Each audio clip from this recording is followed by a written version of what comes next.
Assalamualaikum. I hope you guys are doing well and good. So we are starting with the past paper. This past paper is May June 2024 paper one variant two. ठीक है, हम लोग शुरू कर रहे हैं May June 2024 paper one variant two से first MCQ.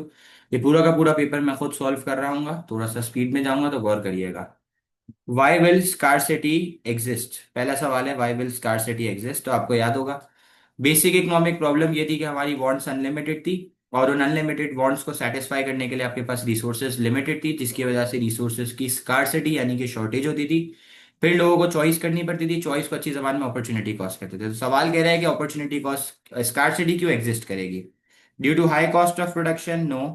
Due to low level of education? No. अगर एजुकेशन लो होगी तो इसका इफेक्ट होगा स्टैंडर्ड ऑफ लिविंग के ऊपर, स्टैंडर्ड ऑफ लिविंग लो होगा।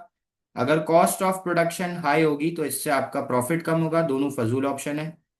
देर are unlimited resources, it's a wrong statement. Resources unlimited नहीं होती, रिसोर्सेज लिमिटेड होती हैं। There are unlimited wants, yes sir, इंसान की ख्वाहिशें अनलिमिटेड हैं, लेकिन उन ख्वाहिशों को पूरा करने के लिए रिसोर्सेज लिमिटेड है। ठीक है। MCQ number two, a student decides to take up 2 year articleship for which she will earn 10,000 per year. A student decides to take up a 2 year articleship, articleship भी कहते हैं इसको। ठीक है। She will earn 10,000 per year. After that she expects to earn 25,000 per year. बेटा इधर देखो अब आप, before articleship she would earn 10,000 per year। ठीक है। After articleship she will earn 25,000 per year. She could take an unskilled job which pays 16,000 per year instead of the articleship. She को take an unskilled job जो 16,000 रुपये उसको पे करेगी आर्टिकलशिप्स के बजाय। अगर वो आर्टिकलशिप नहीं करती तो वो एक अनस्किल्ड जॉब करती जो 16,000 रुपये उसको देती। ठीक है, per year. What is the opportunity cost in the 2 years of completing the articleship? ठीक है ना, अब सुनना है इधर। बिफोर आर्टिकलशिप वो 10,000 कमाती एक साल में ना, तो दो दो साल में ये कमा लेती 20,000। ठीक है। अगर ये आर्टिकलशिप कंप्लीट कर लेती तो ये कमाती 25,000 एक साल में, तो 2 साल इसको कंप्लीट करने में लगते ना, तो 2 साल में ये आर्टिकलशिप खत्म करने के बाद ये 25,000 रुपये कमाती। ठीक है ना, ये 25,000 रुपये कमाती और आर्टिकलशिप खत्म करने में इसको 2 साल लगते हैं, तो 25,000 रुपये आर्टिकलशिप के बाद कमाती। ठीक है। अच्छा, अगर ये अनस्किल्ड जॉब करती तो ये 16,000 रुपये एक साल में कमाती, तो 2 साल में कितने कमाती? 32,000। कितने कमाती? 32,000। तो अब मुझे एक बात बताओ,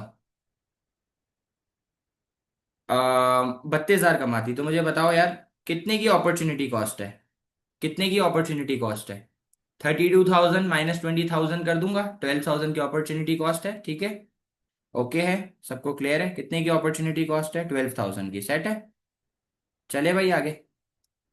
ओके, माइनस क्यों कर रहे हैं भाई? आपको अपॉर्चुनिटी कॉस्ट निकालनी है ना, कि what is the opportunity cost in the 2 years of completing the articleship. अगर ये 2 साल आर्टिकलशिप कंप्लीट करती, अगर ये 2 साल आर्टिकलशिप कंप्लीट करती तो ये 32,000 रुपये कमा सकती थी, और इसने आर्टिकलशिप करते वक्त कितने कमाए?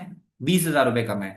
तो कितने इसने जाया करे, कितने इसने जाया करे आर्टिकलशिप करने के चक्कर में? 12,000 रुपये इसकी अपॉर्चुनिटी कॉस्ट थी। ठीक है, ओके दोस्त, तो हमने डिफरेंस निकाल लिया। साइट है।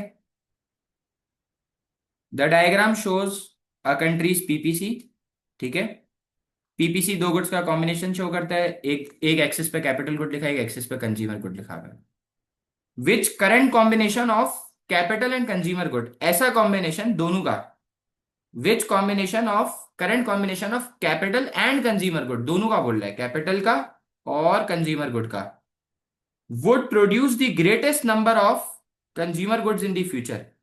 इन दोनों का ऐसा कौन सा कॉम्बिनेशन है जो ग्रेटेस्ट नंबर ऑफ गुड्स बनाएगा? आओ तो चेक करते हैं ना बेटा। पी और क्यू, यही एक ऐसा कॉम्बिनेशन है जिसमें ग्रेटेस्ट बनेगा। पी और क्यू, हम्म, पी और क्यू ही ऐसा ग्रेटेस्ट कॉम्बिनेशन है जिसपे सबसे ज्यादा कंज्यूमर गुड बन रहा होगा। मुझे एक बात बताओ सर, ये आपका पोटेंशियल है, पी और क्यू, और ये आपका एक्चुअल है कि आप एक्चुअल में कितने प्रोड्यूस कर रहे हो। एक्चुअल में I am producing R and S and U and V. Actual में I am producing R N S and I am producing U and V. और ये पूछ रहा है फ्यूचर में। फ्यूचर में फ्यूचर में मैं कितने बना सकता हूँ, तो फ्यूचर में may be I can produce P and Q.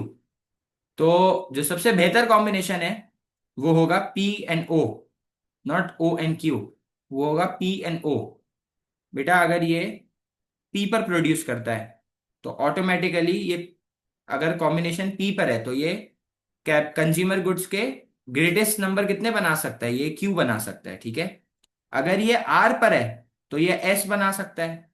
अगर ये यू पर है तो फिर ये वी बना सकता है। तो अगर ये पी पर होगा तो फिर ये क्या बना सकता है, क्यू बना सकता है। तो क्या होना चाहिए भाई, अगर आर पर है तो एस बना सकता है, अगर यू पर है तो वी बना सकता है, अगर पी पर है तो क्यू बना सकता है। तो आपका आंसर क्या होगा, पी एंड ओ। क्या होगा, P and O. P and Q जैसा कोई ऑप्शन नहीं है, तो पी एंड ओ आपका ऑप्शन होगा। ठीक है, ओके मेरी जान। क्योंकि इसने बोला है आपको दोनों गुड्स का कॉम्बिनेशन देखना है, ऐसा कोई कॉम्बिनेशन जिसमें आप दोनों को कंसिडर कर रहे हो, जिसमें आप दोनों को कंसिडर कर रहे हो। ठीक है बेटा, आपको है ना, आपको कंज्यूमर गुड्स को बढ़ाना है, तो आपको एक ऐसा कॉम्बिनेशन चूज करना पड़ेगा जिसमें जिसमें कंज्यूमर गुड्स बढ़ रहे हो और कैपिटल गुड्स कम हो रहे हो। ठीक है, ओके दोस्त। अगर पी एन क्यू होता तो पी एन क्यू ही आंसर होता ना जानू। ठीक है, ओके। चलो, four. Four, what is not a macro economic topic. बेटा मैक्रो का टॉपिक कौन सा नहीं है। Okay, GDP is macro. CP level of CPI inflation in the UK, inflation is macro. सही है। Unemployment in Spain, it is also macro. Total output of the German car industry, it is micro. ये कौन सा chapter है, this chapter is cost, revenue and profit. ठीक है, याद आ गया ये कौन सा चैप्टर है, कॉस्ट, रेवेन्यू एंड प्रॉफिट्स। ठीक है, बाकी तीन जो चैप्टर है वो पहला वाला इकोनॉमिक ग्रोथ है, दूसरा वाला इन्फ्लेशन है, तीसरा वाला अनएम्प्लॉयमेंट है। अच्छा जी, फिफ्थ वाला, जिस बच्चे को लेक्चर अच्छे से याद होगा उसका कभी भी गलत नहीं होगा। What is likely to cause an extension in demand? What is likely to cause an extension in demand for a firm's fruit drink? बेटा एक्सटेंशन और कॉन्ट्रैक्शन किसकी वजह से होती है, प्राइस की वजह से। जब भी प्राइस कम होगी तो क्वांटिटी डिमांड एक्सटेंड होगी। तो अब चेक करते हैं, आ जाओ। A period of hot weather. बेटा वेदर हॉट होगा तो इससे फ्रूट ड्रिंक की डिमांड बढ़ेगी। फर्म्स की फ्रूट ड्रिंक की डिमांड बढ़ेगी। क्वांटिटी डिमांड की बात तो हो रही है, यहाँ पर डिमांड की बात नहीं हो रही, क्वांटिटी डिमांड का पूछ रहा है। एक्सटेंशन और कॉन्ट्रैक्शन क्वांटिटी डिमांड में होती है और प्राइस की वजह से होती है, अगर आपको याद हो तो। Reduction in cost of producing milk. बेटा अगर कॉस्ट ऑफ प्रोडक्शन कम होगी तो सप्लाई बढ़ जाएगी। जब सप्लाई बढ़ेगी तो सरप्लस होगा। जब सरप्लस होगा तो प्राइस कम होगी। और जब प्राइस कम होगी तो क्वांटिटी डिमांडेड बढ़ जाएगी। आपका आंसर बी है। लेकिन मैं आपको बाकी भी चेक करा देता हूँ, सी क्यों नहीं है। A firm leaving the market. बेटा अगर फर्म मार्केट से लीव करेगी तो इससे क्वांटिटी डिमांड में एक्सटेंशन नहीं आएगी। A successful advertisement campaign by the firm. बेटा एडवर्टाइजमेंट से आपके प्रोडक्ट की डिमांड बढ़ती है, क्वांटिटी डिमांड नहीं बढ़ती। क्वांटिटी डिमांड का तो लेना देना ही प्राइस के साथ है, इसलिए फाइव का आंसर बी है। ठीक है, six, supermarket sell gas outside their stores. They reduce the price of petrol below other suppliers to attract more customer to buy goods in the store when they buy more petrol. बेटा supermarket petrol बेचती है और supermarket petrol की price को गिरा देती है ताकि और कस्टमर्स अट्रैक्ट हो, और जब वो उसकी स्टोर पे पेट्रोल खरीदने आएंगे तो उसके गुड्स भी खरीद लेंगे। तो बेटा मुझे एक बात बताओ, गुड्स की डिमांड के ऊपर क्या इफेक्ट होगा। बेटा जब वो पेट्रोल सस्ता होगा तो पेट्रोल खरीदने आएगा, पेट्रोल दिलाने आएगा तो गुड्स भी खरीद लेगा। तो गुड्स की डिमांड बढ़ जाएगी, तो गुड्स का डिमांड कर्व किधर शिफ्ट मारेगा, राइट वर्ड्स। ठीक है, ये बात तो फिक्स हो गई।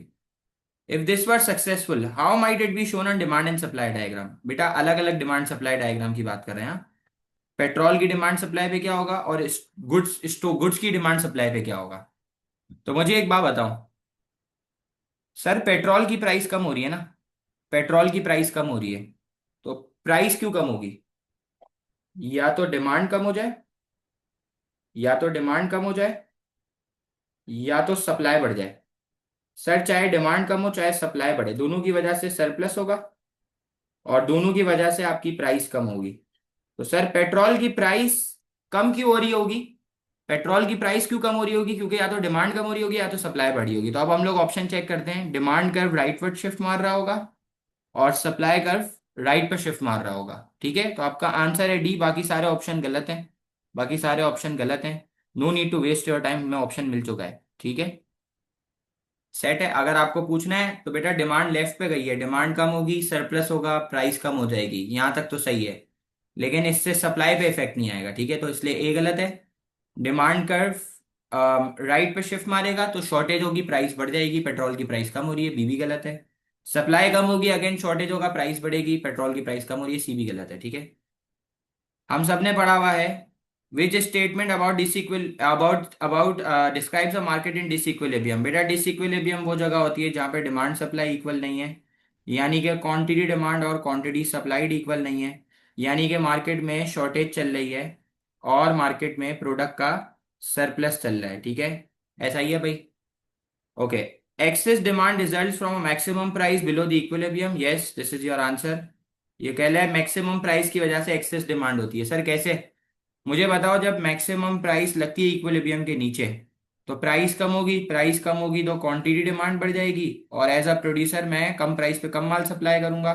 तो आप देखो क्यू डी ज्यादा है, क्यू एस कम है, shortage surplus. Shortage surplus, shortage चल रही है और शॉर्टेज का मतलब है एक्सेस डिमांड है ना भाई, खरीदार ज्यादा है और माल बनाने वाला कम है, तो आंसर ए सही है। बी क्यों रॉन्ग है? The point where demand and supply cross, जहाँ पे डिमांड सप्लाई क्रॉस होता है वो इक्विलिब्रियम है। वो इक्विलिब्रियम है, ठीक है, वो इक्विलिब्रियम है, डिसइक्विलिब्रियम नहीं होता। झूठ कह रहा है साला।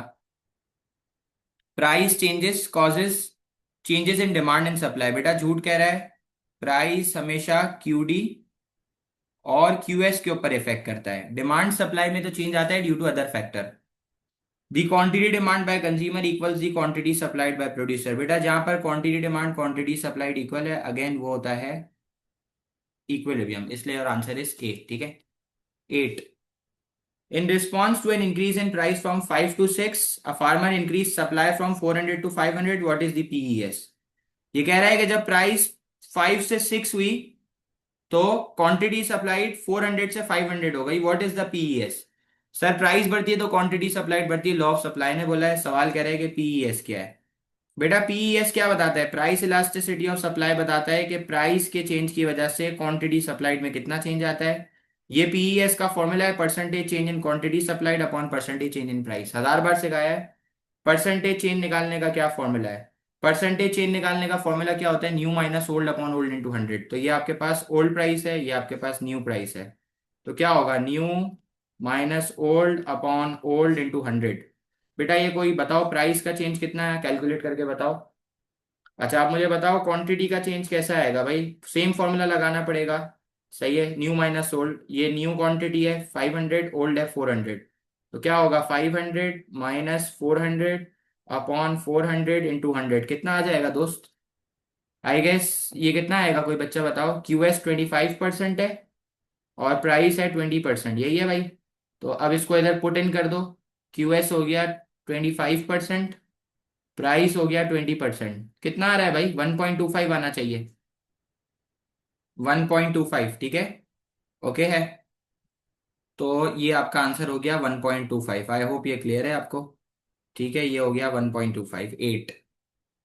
चले 9 is very easy. Which government measure is most likely to cause a both fall in price and fall in quantity? ऐसा कौन सा रीजन है जिससे प्राइस भी कम हो क्वांटिटी भी कम हो? तो जो एक अच्छा बच्चा होगा ना पढ़ने वाला, वो बोलेगा इनडायरेक्ट टैक्स से तो प्राइस बढ़ती है, इसको काट दो। मिनिमम प्राइस से भी प्राइस बढ़ती है, इसको भी काट दो। अब बच गए बी और डी। अब आपने बोला सर सब्सिडी से प्राइस तो कम होती है, मैक्सिमम प्राइस से भी प्राइस कम होती है, लेकिन हमें ऐसा रीजन ढूंढना है जिससे प्राइस भी कम हो क्वांटिटी भी कम हो, तो अब हमें चेक करना पड़ेगा। अब मुझे बताओ सर, मैक्सिमम प्राइस से प्राइस कम होगी, प्राइस कम होगी तो क्वांटिटी डिमांड बढ़ जाएगी और क्वांटिटी सप्लाइड कम हो जाएगी, ऐसा ही है भाई, ऐसा ही है। ऐसा ही है तो भाई क्या हो जाएगी? शॉर्टेज होगी। शॉर्टेज का मतलब है माल कम बन रहा है। आंसर तो बी बनता है, लेकिन डी भी चेक करा देता हूँ क्यों नहीं है। मुझे बताओ सब्सिडी से सप्लाई बढ़ती है, सप्लाई बढ़ेगी तो क्या होगा, सरप्लस होगा। और सरप्लस होगा तो प्राइस कम हो जाएगी। सर प्राइस कम होगी तो क्वांटिटी डिमांडेड बढ़ जाएगी। तो देखो, इधर तो क्वांटिटी डिमांड बढ़ रही है तो डी भी नहीं हो सकता। तो आंसर क्या है, आंसर बी है ना भाई। डिमांड ज्यादा है, माल कम सप्लाई हो रहा है, मतलब क्वांटिटी कम प्रोड्यूस्ड है, ठीक है ना। तो आंसर क्या है आपका, 9 का बी है। सेट है। ओके, 10 वाले के लिए मैं आपको 2 मिनट दूंगा। 10 वाला पहले आप करें फिर मैं पढ़ूंगा, क्योंकि 10 वाला आप लोग गलत करेंगे। 10 is a good MCQ. The diagram shows wage rate of cleaner OWC and nurses OWN। ठीक है। ये आपके पास क्लीनर्स की दी हुई है, ये आपके पास नर्सेस की ग्राफ बनाया हुआ है, ठीक है। अच्छा, पहले मुझे एक बात बताओ। जहां पर डिमांड सप्लाई इक्वल है वो होता है इक्विलिब्रियम, वहां से आती है वेज और क्वांटिटी, ठीक है। सर जहां पर डिमांड सप्लाई इक्वल है वहां से आती है वेज क्वांटिटी, ठीक है। तो ये आपकी आ गई वेज और ये आ गई आपकी इंप्लॉयमेंट, सही है। ओके। अब इसने क्या बोला है, इसने बोला है what is the result if national minimum ways of OM is introduce. बेटा मिनिमम वेज लगती है इक्विलिब्रियम के ऊपर, और जब वेज रेट बढ़ेगी तो लोगों का स्टैंडर्ड ऑफ लिविंग बढ़ता है, बेसिकली अनस्किल्ड वर्कर के लिए लगाई जाती है। तो ये कह रहा है नेशनल मिनिमम वेज लगनी चाहिए। बताओ भाई, हमने जो पढ़ाई करी है उसके मुताबिक क्या है, नेशनल मिनिमम वेज लगनी चाहिए इक्विलिब्रियम के ऊपर, तभी इफेक्टिव होगी। अगर इक्विलिब्रियम के नीचे लग जाती है तो क्या होती है, इनइफेक्टिव होती है, और वापस किधर पहुंच जाती है, इक्विलिब्रियम पर। तो पहले मुझे ये बता दो, क्लीनर की जो नेशनल मिनिमम वेज है वो अबव द इक्विलिब्रियम है, तो इसका मतलब है क्लीनर की इफेक्टिव है, ठीक है। और नर्सिस की जो है ना वो इनइफेक्टिव है। तो जब इनइफेक्टिव होती है तो वापस किधर आ जाएगी, देखो जब इनइफेक्टिव होगी तो ऑटोमेटिक किधर आ जाएगी, इक्विलिब्रियम पर आ जाएगी, सही कह रहा हूं। इनइफेक्टिव होगी तो इक्विलिब्रियम पर आ जाएगी। तो अब बताओ, अब बताओ, अब ऑप्शन क्या होगा। Wage rate of cleaner rise है और नर्स में नो चेंज है, ठीक है। नर्स में नो चेंज है क्योंकि वापस अपनी जगह पर आ जाएगी ना, इनइफेक्टिव है ना। मुझे एक बात बताओ, वो पागल है कम वेज पे काम करेगा, वो कम वेज पे तो काम करेगा नहीं। वो बोलेगा यार मिनिमम वेज को हटाओ, उससे जो पुराने वाली वेज थी वही अच्छी है, तभी वेज में नो चेंज आएगा। क्योंकि minimum wage as per concept equilibrium के ऊपर लगनी चाहिए फातिमा, नीचे नहीं लगनी चाहिए, ठीक है। I hope I you got your, you got okay. Boss minimum wage एक हॉरिजॉन्टल लाइन है, सही है। ये लाइन तो हॉरिजॉन्टल ही बनी हुई है, लेकिन उसने मूविंग इक्विलिब्रियम के नीचे लगा दी है, ठीक है ना। उसको इक्विलिब्रियम के ऊपर लगानी चाहिए थी, इधर होनी चाहिए थी, ठीक है। ओके मेरी जान, 10 का डी है, सही है। 11, what would cause a decrease in spending by household in a country.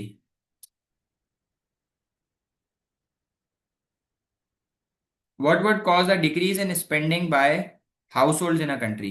बेटा स्पेंडिंग क्यों कम होगी, a reduction in disposable income. हाँ यार, जब इनकम कम होगी तो स्पेंडिंग, इनकम कम होगी तो स्पेंडिंग कम होगी। यस, इनकम कम होगी तो स्पेंडिंग कम होगी, सही कह रहा है। A reduction in rate of sales tax. बेटा sales tax is an indirect tax, जब इनडायरेक्ट टैक्स कम होगा तो मैं ज्यादा खरीद सकूंगा ना, मैं ज्यादा खरीद सकूंगा तो स्पेंडिंग बढ़ जाएगी, सही है। तो बी गलत है।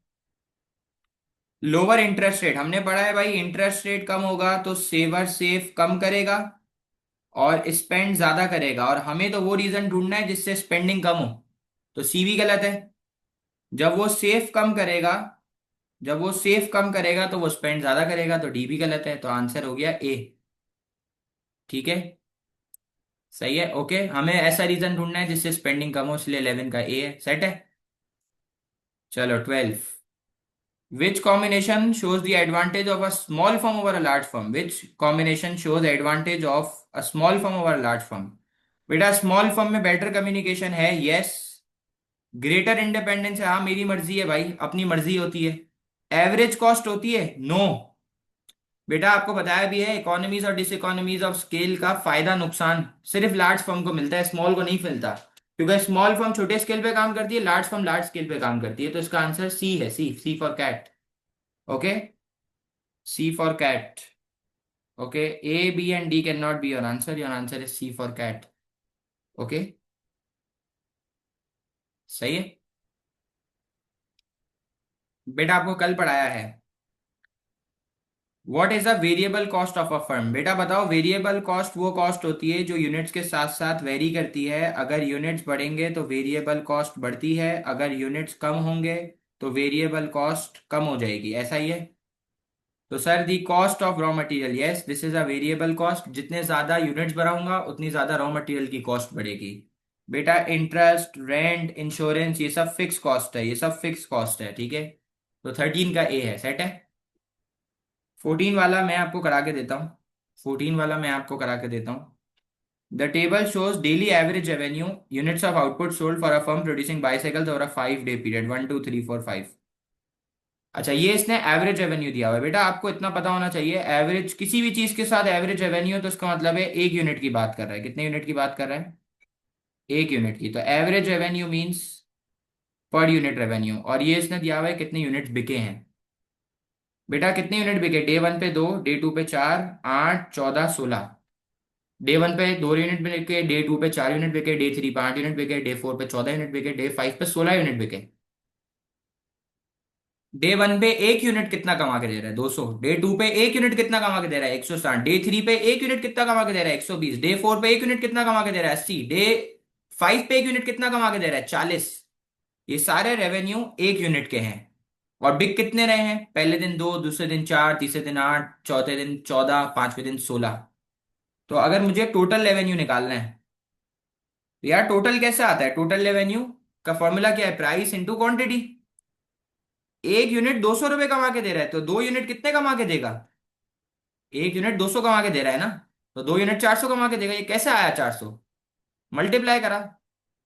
तो 200 into 2, 160 into 4, 120 into 8, 80 into 14, 40 into 16।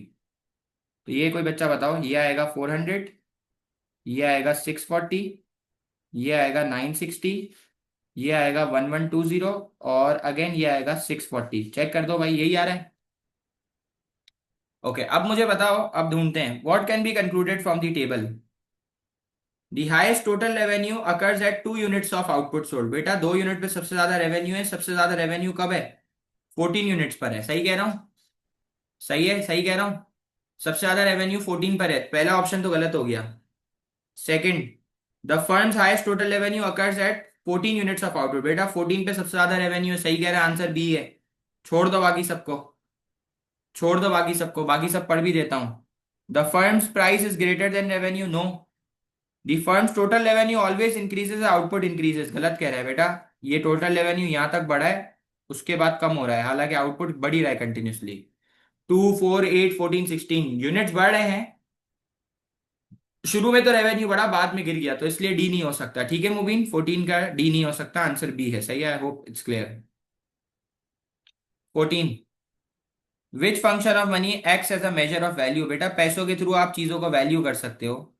Medium of exchange के थ्रू आप गुड्स के बदले, आप पैसों के बदले में चीजों का एक्सचेंज करते हो। स्टैंडर्ड ऑफ डेफर्ड पेमेंट का मतलब है पैसों के थ्रू आप पेमेंट को डिले कर सकते हो।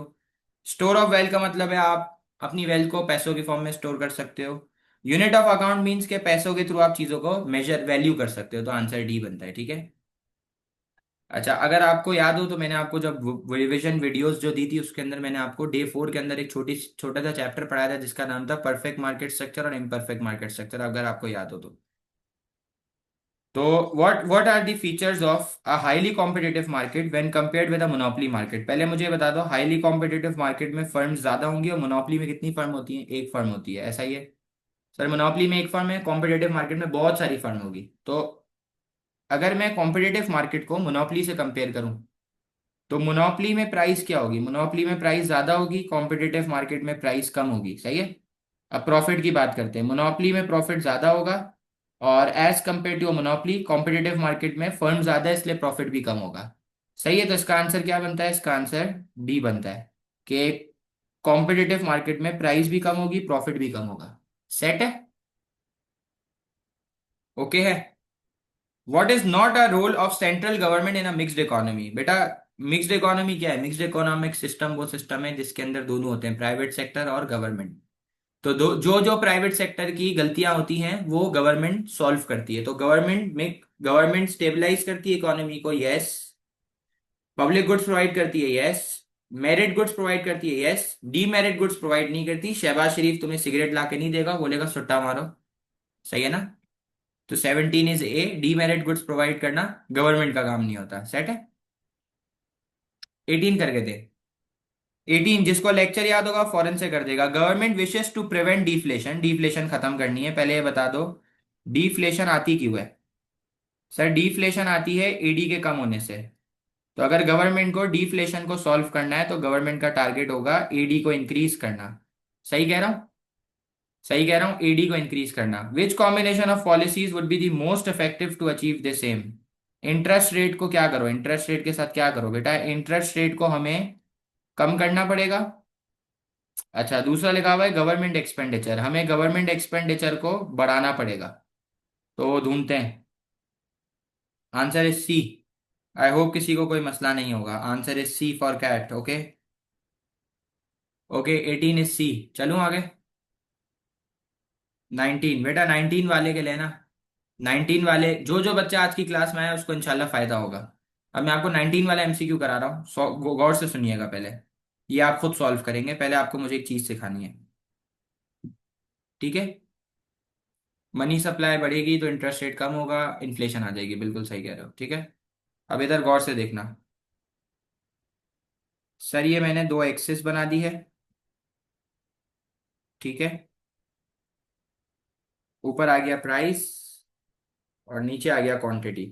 ठीक हो गया? सर डिमांड कर्व डाउनवर्ड है, सप्लाई कर्व अपवर्ड है। जहां पे दोनों इक्वल है वो इक्विलिब्रियम है, वहां से आ जाएगी प्राइस क्वांटिटी। ठीक है? तो सर ये डिमांड हो गया, ये सप्लाई हो गया, ये इक्विलिब्रियम हो गया, ये प्राइस हो गई, ये क्वांटिटी हो गई। सर सप्लाई कम हो रही है, किधर शिफ्ट हो गया? लेफ्टवर्ड्स। सर जहां पर डिमांड सप्लाई इक्वल है वो इक्विलिब्रियम है, वहां से आ गई प्राइस क्वांटिटी। देखो सप्लाई कम हुई, सप्लाई करने वाला लेफ्टवर्ड शिफ्ट। जहां पर डिमांड और सप्लाई इक्वल होगा वो इक्विलिब्रियम है, वहां से आ गई प्राइस और नीचे आ गई क्वांटिटी। अब ये जो सप्लाई रिड्यूस हुई है ना, इसके पीछे रीजन है इनडायरेक्ट टैक्स। अब गौर से सुनना, ये जो सप्लाई कम हुई है ना, इसके पीछे रीजन है इनडायरेक्ट टैक्स। क्या रीजन है? Indirect tax. क्या बोला भाई? सर ये जो सप्लाई कम हुई है, इसके पीछे जो रीजन है उसका नाम है इनडायरेक्ट टैक्स। इनडायरेक्ट टैक्स से सप्लाई कम होती है, सप्लाई कम होगी तो शॉर्टेज होगी, शॉर्टेज होगी तो प्राइस बढ़ेगी, प्राइस बढ़ेगी तो क्वांटिटी डिमांड कम होगी। ऐसा डायग्राम में दिख रहा है। अब मैं एक डायलॉग बोल रहा हूँ, उस डायलॉग को याद कर लो। वैसे तो आपके नोट्स में लिखा हुआ है, मार्केट के चैप्टर के अंदर incidents of tax, incidents of subsidy का एक पेज होगा, चेक कर लो। मार्केट के चैप्टर में नोट्स के अंदर कोई एक बच्चा चेक कर लो। Incidents of tax, page number 70 and 71, incidents of subsidy, ये लिखा हुआ है। मैं आपको ये समझा रहा हूँ, गौर से सुनना। मैं एक डायलॉग कह रहा हूँ, डायलॉग ये है, the vertical distance between two supply curve. क्या बोला? The vertical distance between two supply curve is per unit tax और पर यूनिट सब्सिडी। दो सप्लाई कर्व के अंदर जो डिस्टेंस होगा वो हमेशा टैक्स होगा या सब्सिडी होगा? क्या बोला भाई? हमेशा टैक्स होगा या हमेशा सब्सिडी होगा? अभी क्या है? अभी सप्लाई कम हो रही है, अभी टैक्स है सब्सिडी है? लिख के बताओ। दो सप्लाई कर्व का वर्टिकल डिस्टेंस हमेशा टैक्स होगा या फिर हमेशा सब्सिडी होगा? अभी क्या है? अभी टैक्स है। अच्छा, अब मुझे सोच के जवाब देना, इस क्वांटिटी पे तो टैक्स नहीं है ना? इस क्वांटिटी पे तो टैक्स नहीं है। जब सप्लाई कम हुई, शॉर्टेज हुई, प्राइस बढ़ी तो क्वांटिटी कम हुई, तो इसका मतलब है इस क्वांटिटी Q1 के अंदर टैक्स शामिल है। अब सर मैंने आपको क्या बोला? दो सप्लाई कर्व के दरमियान जो वर्टिकल डिस्टेंस है वो टैक्स होगा। और अब इसी डायलॉग में एक और बार है, एक और बात ऐड कर रहा हूं। दो सप्लाई कर्व के दरमियान जो वर्टिकल डिस्टेंस है वो हमेशा पर यूनिट टैक्स होगा और वो हमेशा नई क्वांटिटी से आएगा। कहां से आएगा? New quantity. कहां से आएगा? New quantity. अब गौर से देखना है इधर, 2 मिनट। ये आपकी पुराना सप्लाई कर्व और ये आपका नया सप्लाई कर्व। मैंने न्यू क्वांटिटी से दो सप्लाई कर्व के दरमियान डिस्टेंस निकाल लिया। इतने का टैक्स लगा है। इतने का क्या लगा है? इतने का टैक्स लगा है। तो मैं इधर लिखूं पर यूनिट टैक्स। बेटा पर यूनिट टैक्स का एरिया क्या है? E1 से लेके ए तक।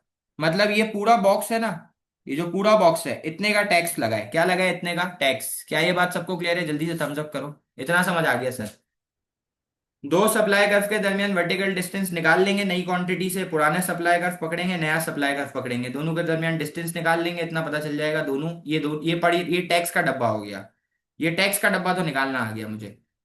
अब मुझे ये बता दो, टैक्स अगर लगता है, मिसाल है भाई मेरे ऊपर टैक्स लगा दिया गवर्नमेंट ने, बोला एजुकेशन इंडस्ट्री के ऊपर टैक्स मारो, तो मैं अपनी जेब से थोड़ी दूंगा, मैं तुम्हारी फीस बढ़ा दूंगा।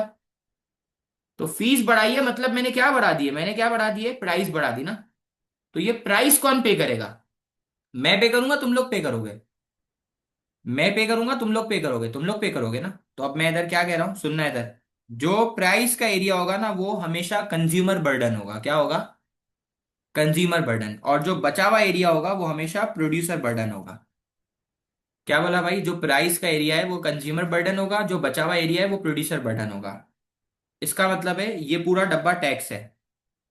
और इसका जो शेडेड एरिया है ना, जो प्राइस का एरिया है वो है अमाउंट पेड बाय कंज्यूमर। और ये टैक्स बच गया। मुबीन 10 रुपए का टैक्स लगा था मेरे ऊपर, 5 रुपए मैंने तुम पे ट्रांसफर कर दिया, 5 रुपए बच गए। ये कौन बेयर करेगा? ये मैं बेयर करूंगा।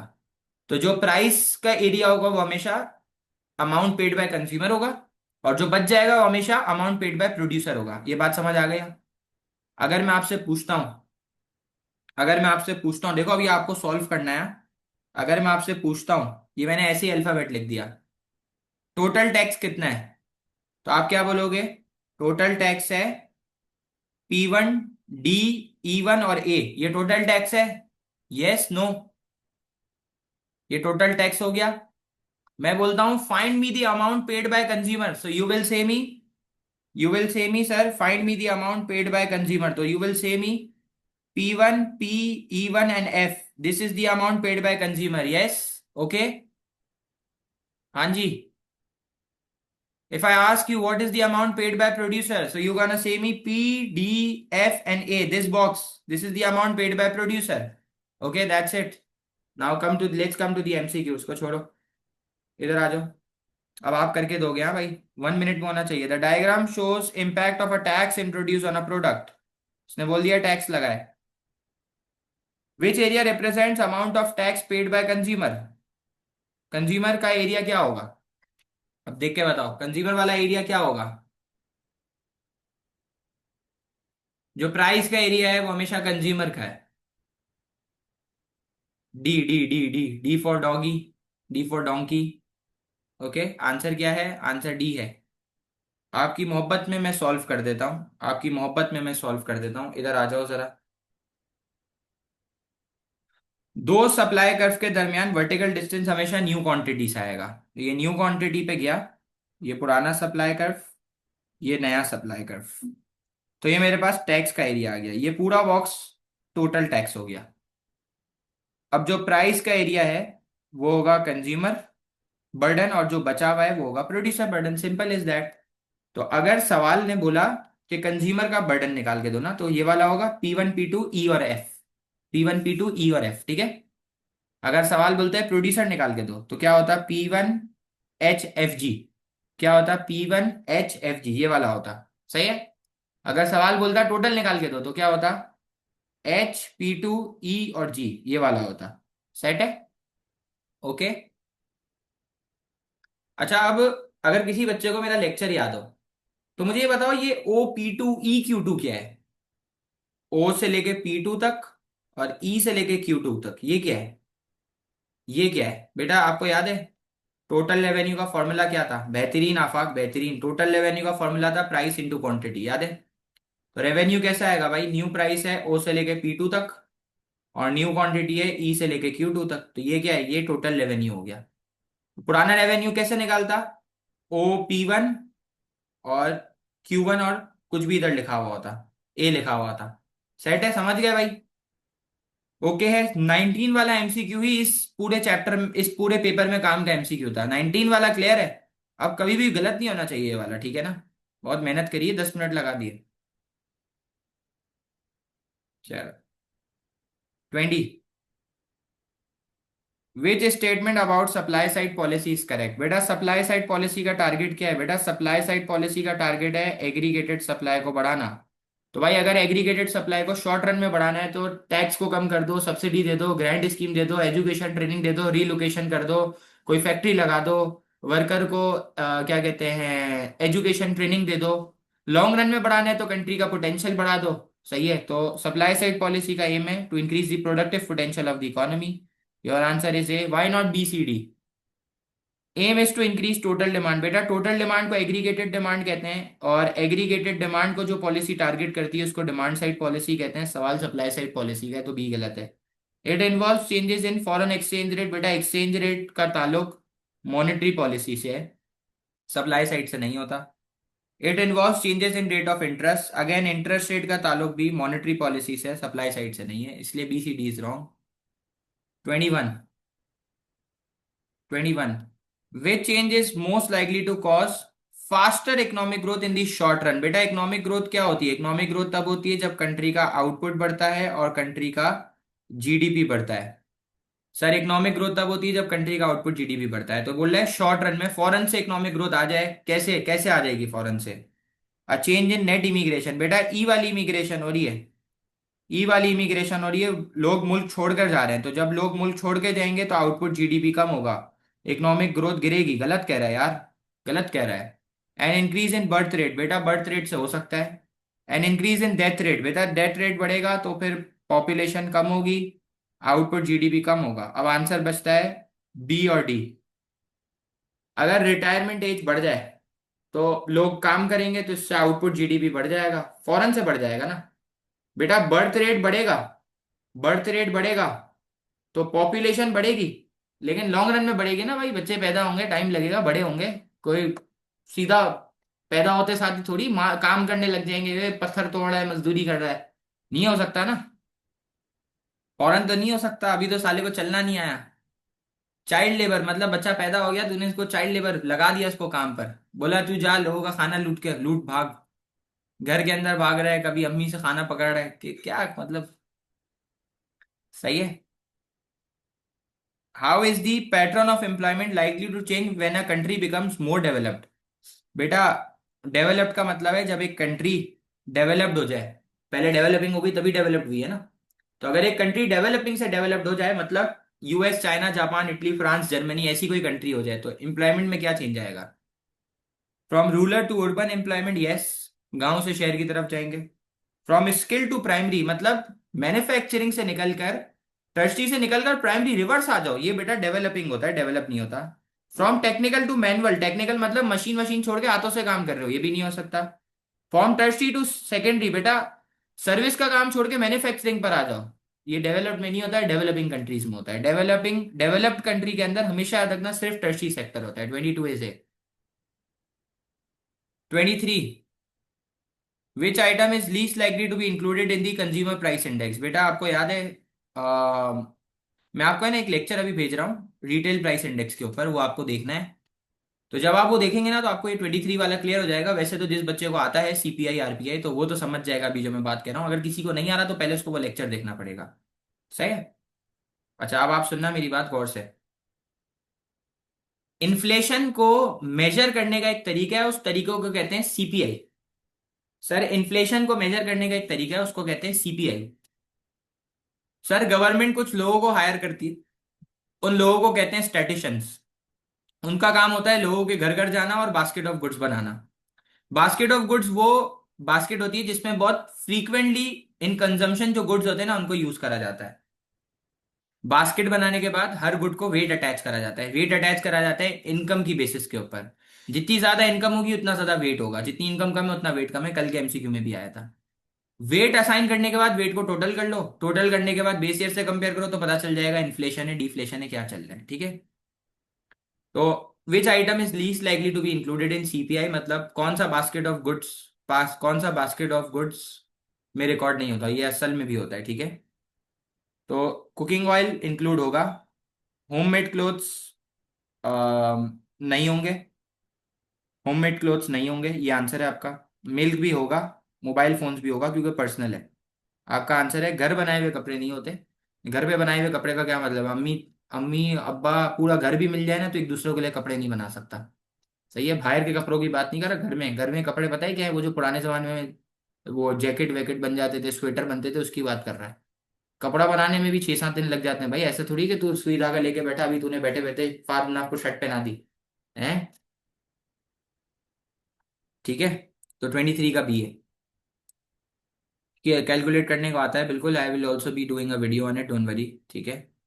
ओके, एमसीक्यू में आया तो एमसीक्यू में कर देंगे, वरना अलग से पढ़ा देंगे, कोई टेंशन नहीं है। बेटा 24 बहुत ईजी है। The table shows statistics for 4 countries ABCD।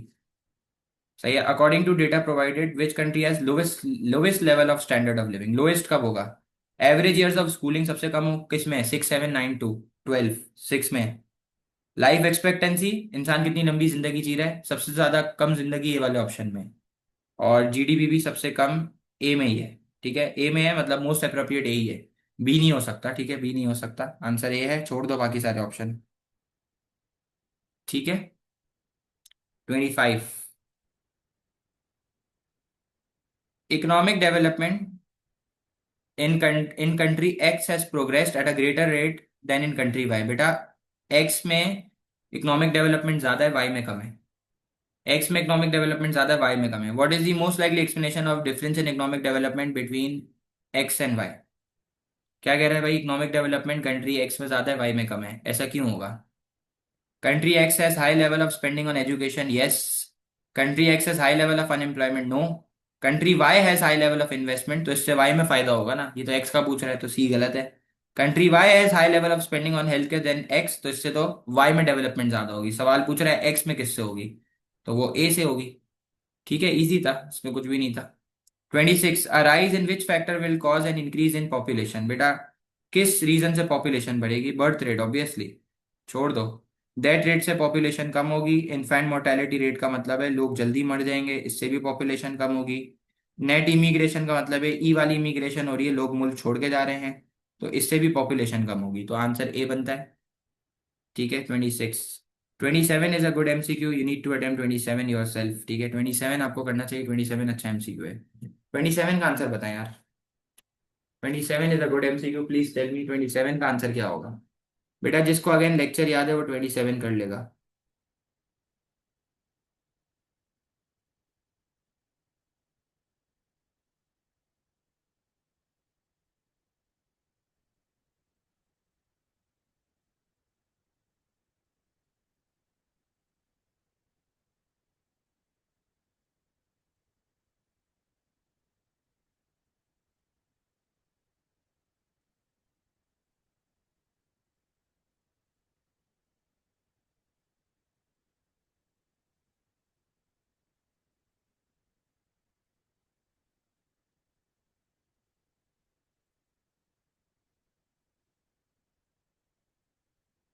Okay, 27 हम लोग कर रहे हैं। 27 हम लोग कर रहे हैं।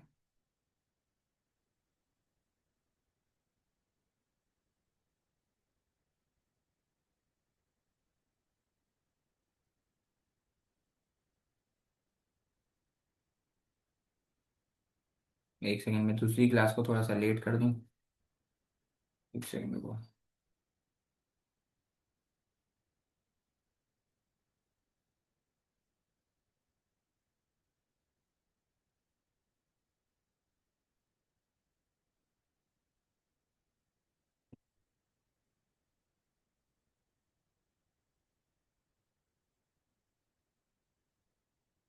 ओके, मैं आपको छोटी सी लॉजिक दूंगा इसकी। ये एमसीक्यू को गलत हुआ है, मैं आपको बता रहा हूँ। The diagram shows market for an imported good. बेटा ये डायग्राम है इम्पोर्टेड गुड की। ठीक है। The in country imposes a tariff on this good. What is the new equilibrium? बेटा अभी इक्विलिब्रियम है एक्स। मुझे एक बात बताओ, टैरिफ से सप्लाई कम होगी डिमांड कम होगी इंपोर्टेड गुड की? सिर्फ इतना बता दो, जवाब तुम्हें मिल गया है। टैरिफ से सप्लाई कम होगी डिमांड कम होगी यार। टैरिफ से सप्लाई कम होगी ना, डिमांड क्यों कम होगी यार? टैरिफ से सप्लाई कम होगी ना यार इंपोर्टेड गुड की, क्योंकि टैरिफ इंपोर्टेड गुड के ऊपर टैक्स होता है, और टैक्स से तो सप्लाई कम होती है। यही पढ़ा है ना हमने। सर टैरिफ, यस, मुबीन ने बिल्कुल सही बताया, टैरिफ है इंपोर्टेड गुड के ऊपर टैक्स। टैरिफ क्या होता है भाई? टैरिफ होता है इंपोर्टेड गुड के ऊपर टैक्स, और इससे इंपोर्टेड गुड की सप्लाई कम हो जाएगी। ठीक है। बेटा भले टैक्स ऑन फॉरेन गुड्स है ना, तो उसने डायग्राम भी तो इम्पोर्टेड गुड की दी है। सही है, उसने डायग्राम भी तो इम्पोर्टेड गुड की दी है। और दूसरी बात यह है कि जो बच्चा ये कह रहा है कि सर जब टैक्स लगेगा सप्लाई कम होगी प्राइस बढ़ेगी, प्राइस बढ़ती है तो क्वांटिटी डिमांड कम होती है, डिमांड कम नहीं होती। डिमांड की डोमेस्टिक के ऊपर इफेक्ट आएगा क्योंकि लोग स्विच मारेंगे। सही है, लोग स्विच मारेंगे। सेट है। ओके दोस्त, समझ आ गया क्या बोला? यस। ओके, समझ आ गया। तो आंसर बी नहीं, आंसर ए नहीं है, आंसर इज बी।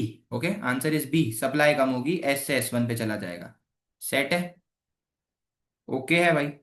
मैंने तो आपको बहुत मुश्किल डायग्राम सिखा दी थी, वो भी काम आएगी आपको, ठीक है इंशाल्लाह। ओके, 28 बहुत इजी है। 28 is very easy. The diagram shows market for Chinese yuan priced in US dollar. What could have caused change in demand of yuan from D1 to D2? बेटा युआन की डिमांड कम हो रही है। Yuan की demand यानी कि currency की डिमांड कम हो रही है। अ decrease in foreign investment in China. Yes बेटा, अगर चाइना में फॉरेन इन्वेस्टमेंट कम होगी, मुल्क में पैसा कम आएगा, तो करेंसी की डिमांड भी तो कम होगी, तो युआन की डिमांड कम होगी। सही तो कह रही है। तो 28 का तो आंसर ए बनता है, लेकिन बाकी चेक कर देते हैं आपको। बेटा अब मुल्क में फॉरेन डायरेक्ट इन्वेस्टमेंट, फैक्ट्रियां कम खुलेंगी तो युआन की डिमांड भी तो कम होगी ना। क्योंकि जब पैसा आता है तो हमारी करेंसी में आता है ना। अगर कोई मेरे मुल्क चाइना में कोई फैक्ट्री लगाएगा तो उसको चाइनीज युआन चाहिए, तो जब चाइना में फॉरेन इन्वेस्टमेंट कम है तो युआन की डिमांड भी कम होगी। Simple is that. A decrease in level of tariff levied by China on import. बेटा अगर चाइना इंपोर्ट के ऊपर टैक्स को कम करता है तो इससे चाइना वालों को यूएस का इंपोर्टेड गुड सस्ता लगेगा, जिससे यूएस की इंपोर्टेड गुड की क्वांटिटी बढ़ जाएगी, इंपोर्टेड गुड का खर्चा बढ़ जाएगा। फिर चाइना वालों को यूएस को पेमेंट करनी है, यूएस को पेमेंट करनी है डॉलर में, डॉलर में पेमेंट करने के लिए अपनी रुपी को बेचना पड़ेगा, अपने युआन को बेचना पड़ेगा, तो युआन की सप्लाई बढ़ जाएगी। सही है, तो बी भी नहीं हो सकता। Okay. An increase in buying of yuan by central bank. बेटा हमारी ही बैंक हमारा युआन खरीद रही है, तो इससे तो डिमांड बढ़ जाएगी युआन की। हमें ऐसा रीजन ढूंढना है जिससे डिमांड कम हो। An increase in Chinese rate of interest. बेटा अगर चाइना की बैंक में इंटरेस्ट रेट बढ़ेगा तो दुनिया का हर बंदा चाइनीज बैंक में पैसा रखेगा, चाइनीज बैंक में पैसा रखने के लिए युआन चाहिए, तो युआन की डिमांड बढ़ जाएगी, तो डी भी गलत है। यही एक ऐसा रीजन है जिससे चाइनीज युआन की डिमांड कम हो रही है। 28 क्लियर? जी।